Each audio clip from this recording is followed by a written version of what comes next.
saya. Saat ini saya berstatus sebagai mahasiswa semester 4 program studi perbankan syariah kelompok 3 dengan NIM 1606-2024-041 di kampus IAIN Borneo. Baik, di sini saya akan menjelaskan mengenai materi analisis regresi sederhana dan regresi berganda untuk memenuhi tugas mata kuliah statistik inferensial yang diberikan oleh dosen pengampu saya. Mohon izin, Bapak Asmarjun, SPDI, MPD. Nah, kalian pasti bertanya-tanya, apa sih itu regresi? Regresi merupakan metode atau analisis statistik yang digunakan untuk mengukur dan memahami hubungan antara satu variabel terikat atau dependen dengan satu atau lebih variabel bebas atau biasa disebut dengan independen. Regresi ini dibagi menjadi dua, yaitu regresi sederhana dengan regresi berganda. Nah, adapun perbedaan dari regresi linear sederhana dengan regresi linear berganda, regresi sederhana hanya menggunakan satu variabel terikat dan juga satu variabel bebas, sedangkan regresi berganda menggunakan satu variabel terikat dan juga dua atau lebih variabel bebas. Rumusnya dapat dilihat bahwa rumus dari regresi sederhana yaitu Y sama dengan A ditambah BX, yang dimana A-nya itu adalah konstanta dan juga B-nya adalah koefisien regresi. Sedangkan rumus dari regresi berganda yaitu Y sama dengan A ditambah B1 dikali X1 ditambah B2 dikali X2 ditambah titik-titik sampai Bn dikali Xn. Nah, untuk mengetahui contoh soal dari regresi linear sederhana dengan regresi linear berganda akan ditampilkan berikut ini. Nah, di sini terdapat contoh soal untuk regresi linear sederhana, di mana soalnya yaitu seorang peneliti ingin mengetahui pengaruh minat belajar atau disimbolkan dengan X terhadap prestasi belajar matematika yang disimbolkan dengan Y. Data penelitian berjumlah 12 siswa. Data secara lengkap dapat lihat pada tabel di samping. Ini adalah tabelnya yang berisi 12 siswa dengan minat belajar atau simbol X dengan prestasi belajar dengan simbol Y. Di sini terdapat angka-angkanya. Nah, pertanyaannya yaitu yang pertama, tentukan persamaan regresi sederhana. Yang kedua, buktikan apakah ada pengaruh minat belajar terhadap prestasi belajar. Dan yang ketiga itu buktikan apakah model regresi dapat digunakan untuk memprediksi prestasi belajar. Untuk menjawab pertanyaan A dan B, langkah yang pertama diambil yaitu membuat hipotesis penelitian HO dan H1, di mana HO-nya tidak ada pengaruh minat belajar terhadap prestasi belajar matematika dan H1-nya ada pengaruh minat belajar terhadap prestasi belajar matematika. Langkah yang kedua yaitu membuat hipotesis statistik. H0 B sama dengan 0, H1-nya B tidak sama dengan 0. Yang ketiga yaitu menentukan taraf signifikansi yang digunakan di sini alfa sama dengan 5%. Dan langkah yang keempat yaitu menentukan uji yang digunakan regresi linear sederhana. Langkah yang kelima itu kaidah pengujian, di mana jika T hitung lebih besar dari T tabel maka HO ditolak. Dan jika min T tabel lebih kecil sama dengan T hitung lebih kecil sama dengan T tabel maka HO diterima. Langkah yang keenam yaitu menentukan persamaan regresi. Yang pertama itu membuat tabel penolong. Tabel penolongnya dapat dilihat pada yang ini. Nilai-nilainya sudah terdapat di sini dengan 12 siswa dengan jumlahnya yang telah dikalikan, yang dimana X yaitu dikalikan dari nilai X dikali Y. Kalau X kuadrat itu berarti X-nya dikuadratkan. Dapat dilihat pada tabel ini. Yang kedua, yang B yaitu menghitung nilai konstanta alfa dan B. Dengan rumus dapat dilihat pada yang ini, B sama dengan N sigma X Y dikurang sigma X dikali sigma Y per N dikali sigma X kuadrat dikurang sigma X dikuadratkan. Dan nilainya dapat nilai B-nya yaitu 0,832. Terus kita mencari nilai alfanya, di mana rumusnya itu alfa sama dengan sigma Y dikurang B dikali sigma X per N, di mana kita mendapatkan nilai alfanya itu 19,744. Terus yang C, persamaan regresi linear sederhana, di mana rumusnya yaitu Y sama dengan alfa ditambah BX. Karena tadi kita sudah mendapatkan alfa dan B-nya, kita tinggal masukkan saja seperti yang tertera di sini. Jadi Y sama dengan 19,744 ditambah 0,832X. Langkah selanjutnya yaitu menentukan nilai korelasi. Yang pertama itu membuat tabel penolong seperti yang ada di sini, tabel penolongnya. yang dimana kalau nilai x y itu x dikali y, sedangkan nilai x kuadratnya itu x dikali x, sedangkan dan nilai y kuadratnya itu y dikali y. Contohnya kalau 70 x kali y itu 75 dikali 80 menghasilkan 4000, dan x kuadrat itu 75 dikali 75 sama dengan 5625, dan sigma dan y kuadrat itu berarti 80 kali 80 sama dengan 6400 sampai seterusnya. Terus kita mencari nilai koefisien korelasi atau biasa kita simbolkan dengan R, di mana rumusnya yaitu R sama dengan N sigma XY dikurang sigma X dikali sigma Y per akar N dikali sigma X kuadrat dikurang sigma X dikuadratkan dikali N sigma Y dikali sigma Y kuadrat dikurang sigma Y dikuadratkan. Dan dapat kita lihat nilai dari koefisien korelasinya yaitu 0,816. Jadi hubungan antara minat belajar X dengan prestasi belajar matematika Y sebesar R 0,816 dengan kriteria tingkat hubungan kuat positif. Langkah selanjutnya itu menentukan T hitung dan juga T tabelnya. Yang pertama menghitung nilai T hitungnya dengan rumus T hitung sama dengan R akar N dikurang 2 per akar 1 dikurang R kuadrat. Dapat dilihat bahwa nilai T hitungnya yaitu 4,463. Yang kedua itu menentukan nilai T tabel. T tabelnya yaitu menggunakan taraf signifikansi alfanya itu sama dengan 5%, dan kita bagi dua menjadi karena menggunakan uji dua pihak, berarti nilainya yaitu 0,025. Sehingga DB-nya yaitu N dikurang 2 sama dengan N-nya 12 dikurang 2 sama dengan 10. Sehingga T alfanya itu 0,025 dan DB-nya itu 10. Selain itu kita bisa melihat langsung pada tabel seperti yang saya lampirkan ini, yang dimana di sini kita menggunakan T tabel untuk alfa sama dengan 5%, dimana tadi yang telah kita lihat bahwa DB-nya bernilai 10 dan juga menggunakan alfa 0,025. Jadi kita langsung saja lihat di tabel yaitu menggunakan 0,25 dengan DB sama dengan 10. Jadi pada tabel tertera nilainya yaitu 2,228. Jadi bisa kita tarik kesimpulan bahwa T hitung sama dengan 4,463 dan T tabelnya yaitu 2,228. Jadi T hitung lebih besar dari T tabel, maka HO ditolak, artinya ada pengaruh minat belajar terhadap prestasi belajar matematika. Di sini juga kita dapat melihat grafik atau diagram berdasarkan yang telah kita paparkan tadi sebelumnya, bahwa di sini terdapat daerah penerimaan.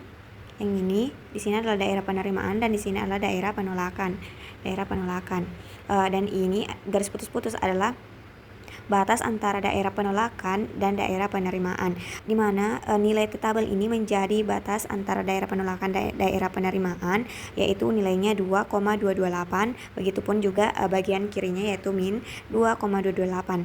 Tapi T hitungnya itu berada di daerah penolakan, maka dapat disimpulkan tadi ada pengaruh minat belajar terhadap prestasi belajar matematika karena T hitungnya berada dalam daerah penolakan.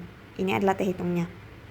Untuk menjawab pertanyaan bagian C, langkah yang pertama yaitu membuat hipotesis penelitian, yang dimana HO-nya atau model regresi linear sederhana tidak dapat digunakan untuk memprediksi prestasi belajar yang dipengaruhi oleh minat belajar, dan H1-nya yaitu model regresi linear sederhana dapat digunakan untuk memprediksi prestasi belajar yang dipengaruhi oleh minat belajar. Adapun hipotesis statistiknya HO beta sama dengan 0, H1-nya yaitu beta tidak sama dengan 0. Menggunakan taraf signifikansi alfa sama dengan 5%. Langkah yang keempat yaitu kaidah penyajian. Jika F hitung lebih besar dari F tabel, maka HO ditolak, dan jika F hitung lebih kecil sama dengan F tabel, maka HO diterima. Langkah yang kelima itu menentukan F hitung dan juga F tabelnya, di mana yang pertama itu menghitung jumlah kuadrat regresi JK-Rek A. Dapat dilihat berikut ini. Kita juga JK-Rek A-nya yaitu nilainya 83.333,330. Yang kedua yaitu menghitung jumlah kuadrat regresi JK-Rek A B per A, dan kita dapat hasilnya yaitu JK-Rek A B per A-nya itu 443,809. Yang ketiga itu menghitung jumlah kuadrat residu JK-res atau JK-res. Kita mendapatkan nilai yaitu 222,858. Terus langkah yang keempat yaitu menghitung rata-rata jumlah kuadrat regresi atau biasa disimbolkan RJK-rek JK-rek A. Nilainya itu 83.333. Terus langkah yang kelima yaitu menghitung rata-rata jumlah kuadrat regresi atau biasa RJK-rek A B per A. Nilainya itu 443,809. Terus selanjutnya itu menghitung rata-rata jumlah kuadrat residu. Nilainya yaitu 22,286. Terus langkah selanjutnya itu menghitung F hitung. Dimana rumus dari F hitung yaitu RJK-rek AB per A per RJK-res. Hasilnya yaitu 19,914. Langkah selanjutnya yaitu menentukan nilai F tabel, dimana kita menggunakan taraf signifikansi alfa sama dengan 5% sama dengan 0,05 karena menggunakan uji dua pihak. Jadi dB-nya sama dengan N dikurang 2, hasilnya 12 dikurang 2 sama dengan 10. Pembilangnya itu sama dengan 1 dan penyebutnya atau dB-nya sama dengan 10, sehingga F dapat dilihat bahwa F tabelnya itu 4,960. Di sini terdapat contoh soal regresi berganda, di mana soalnya itu seorang peneliti ingin mengetahui pengaruh motivasi belajar disimbolkan dengan X1, minat belajar disimbolkan dengan X2 terhadap prestasi belajar matematika yang disimbolkan dengan Y. Data penelitian berjumlah 12 siswa. Data secara lengkap dapat dilihat pada tabel di bawah ini. Di sini terdapat tabelnya berjumlah 12 siswa dengan nilai motivasi belajar, minat belajar, dan juga prestasi belajar. Dapat dilihat. Nah, pertanyaannya, tentukan persamaan regresi linear berganda dengan dua prediktor. Yang kedua, buktikan apakah ada pengaruh motivasi dan minat belajar terhadap prestasi belajar. Nah, jawabannya yang pertama, membuat hipotesis penelitian HO dan juga H1, di mana HO tidak ada pengaruh motivasi dan minat belajar terhadap prestasi belajar matematika, dan H1-nya itu ada pengaruh motivasi dan minat belajar terhadap prestasi belajar matematika. Langkah yang kedua yaitu membuat hipotesis statistik, dan di mana HO-nya beta sama dengan 0, H1-nya beta tidak sama dengan 0. Dan langkah yang ketiga itu menentukan taraf signifikansi menggunakan taraf signifikansi alfa sama dengan 5%. Yang keempat itu menentukan uji yang digunakan yaitu regresi linear berganda dua prediktor. Langkah yang kelima itu kaidah pengujian, yang dimana jika F hitung lebih besar dari F tabel maka HO ditolak, dan jika F hitung lebih kecil dari F tabel maka HO diterima. Nah, langkah yang keenam yaitu menentukan persamaan regresi linear berganda.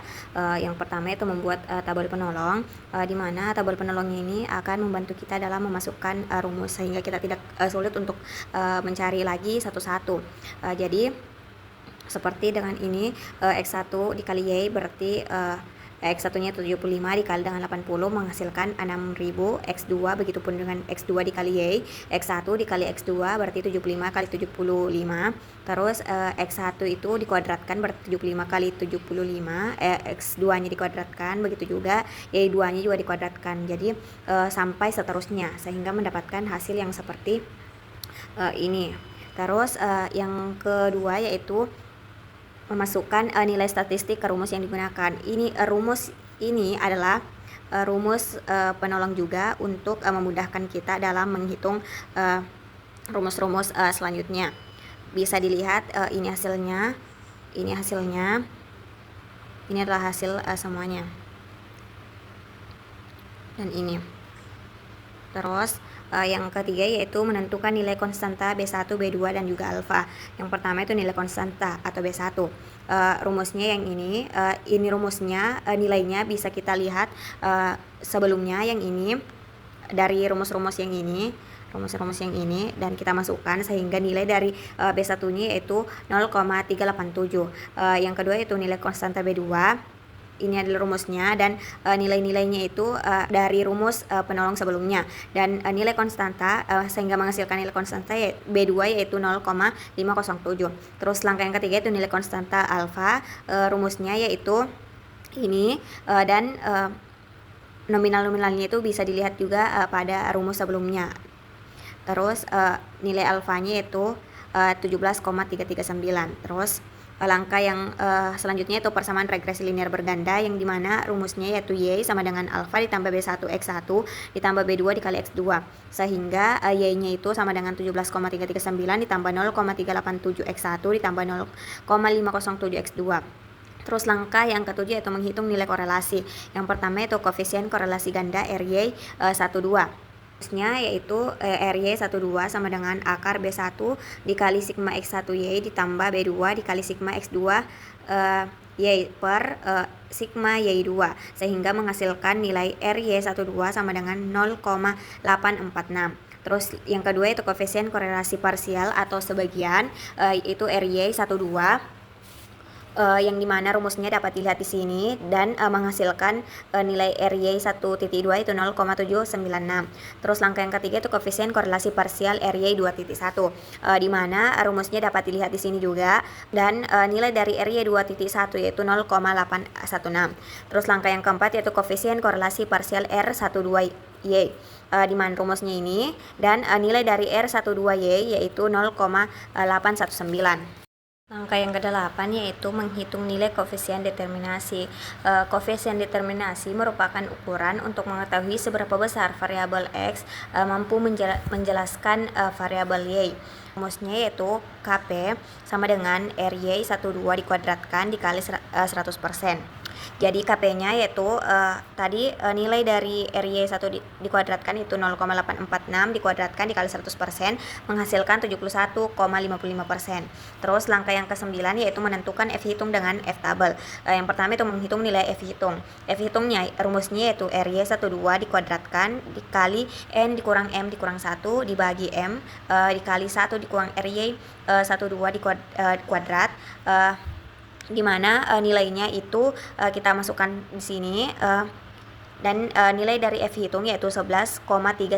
Yang kedua yaitu menentukan nilai F tabel, di mana kita menggunakan taraf signifikansi alfa sama dengan 5,5% sama dengan 0,05 karena menggunakan uji dua pihak.